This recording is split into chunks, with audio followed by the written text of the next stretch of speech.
Calcule la masse atomique relative de l'azote compte tenu de l'abondance relative des isotopes et compare ta réponse avec la valeur affichée dans ton tableau périodique des éléments. On nous présente les deux isotopes de l'azote, l'isotope 14 et l'isotope 15. Pour rappel, un isotope est un élément chimique qui a le même nombre Z, donc le même nombre de protons, mais qui diffère par son nombre de masse, donc qui diffère par le nombre A, et par conséquent, il diffère par son nombre de neutrons.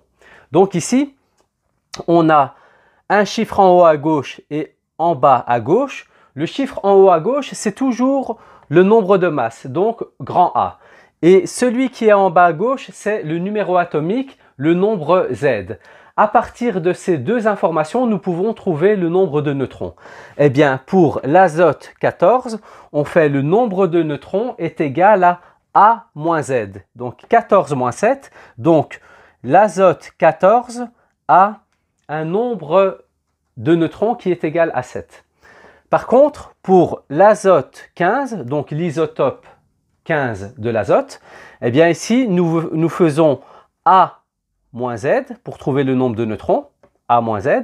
Donc 15 moins 7 et on a un nombre de neutrons qui est égal à 8. Nous voyons bien que le nombre Z est identique, mais le nombre de neutrons est différent. Donc, ça prouve bien que ce sont des isotopes. Calculons la masse atomique relative pour l'azote. Eh bien, la masse atomique relative de l'azote est égale au nombre de masse de l'azote 14, donc grand A, fois le pourcentage de son abondance naturelle, 99,64 divisé par 100, auquel on va ajouter le nombre de masse du deuxième isotope, donc de l'azote 15, fois son pourcentage d'abondance naturelle, donc 0,36 divisé par 100.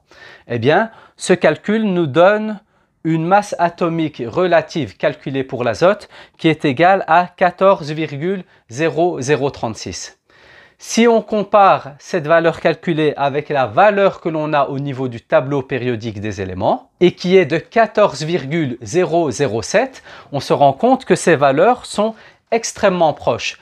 La différence entre la valeur calculée et la valeur que l'on a dans le tableau périodique des éléments est simplement due à des incertitudes de mesure au niveau de nos calculs. Et nous pouvons donc voir que la masse atomique relative qui est calculée et qui se trouve au niveau du tableau périodique des éléments n'est ni plus ni moins qu'une moyenne entre les différents isotopes en fonction des pourcentages d'abondance naturelle.